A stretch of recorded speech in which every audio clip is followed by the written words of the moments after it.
Hi everyone! Today we're going to do some sensory play using cooked coloured pasta.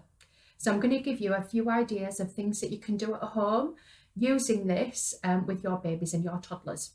So first of all, just to go through how to make your coloured pasta.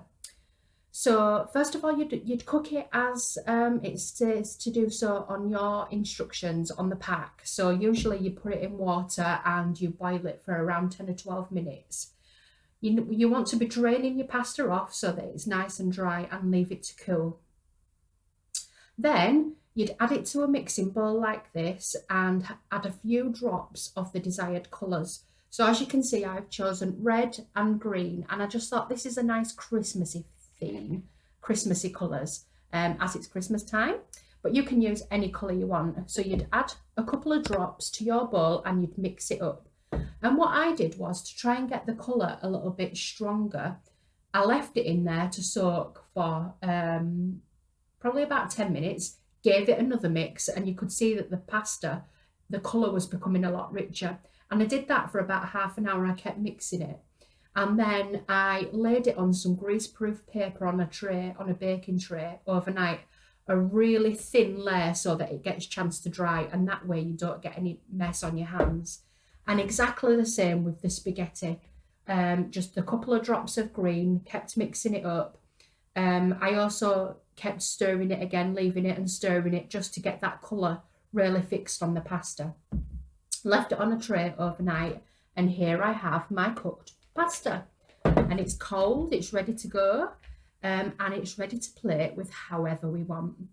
So first of all, babies and really tiny children, it's a good idea to maybe have this activity on a floor so that they are steady. I mean, you could do it in a high chair if they were strapped in and have it on their tray so they could get their hands in there.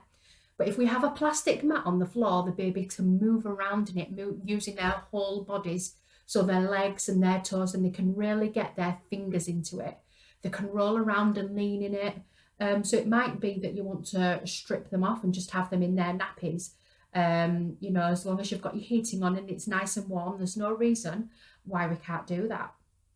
And then when they're sitting up, they can get their hands in it.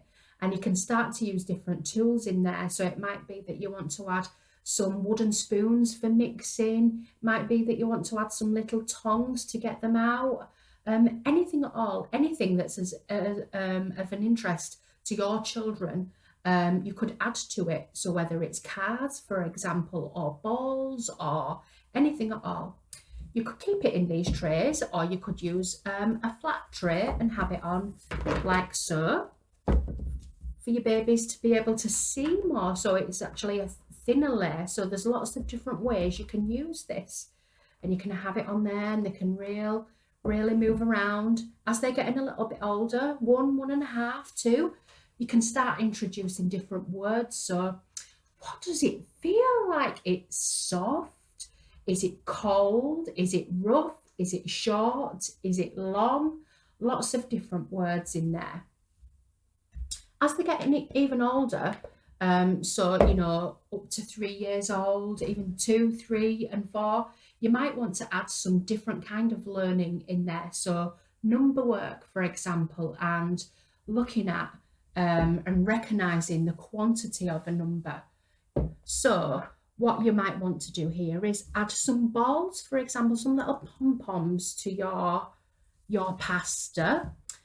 And then just as an idea, I've shown you as a really quick way that you can do stuff at home, that you can make things. You don't have to go out and buy shop-bought toys. You can use paper plates. They're fab for everything. So what I've done is drawn on here, so you can see, we'll start with number 1. I've got an elf. And what I've done there is I've put one green dot in the middle of the hat and a number 1 at the side. So that's number 1. And then number 2, we've got a snowman.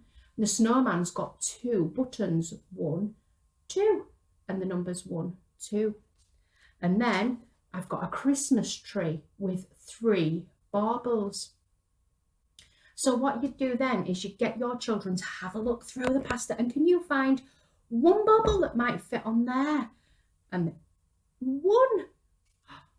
That's one bauble. And what about the snowman? And it's counting, repetition. 1, 2. And it's understanding that what 2 actually means, having 1 and 2, the value of the number 2.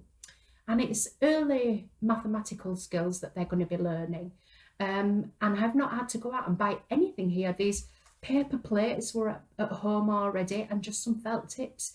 You could get your children to decorate the paper plates, and you can keep them and use it over and over again.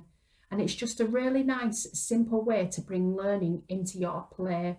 So your children don't actually think they're learning, they're having so much fun playing with this cooked pasta. And it might be that you want to do more decorating. Can you decorate your Christmas tree with the pasta? Oh yeah, look at that. And it might be that you want to have some green pasta on your snowman plate. You can do anything that you want with it, add anything you like.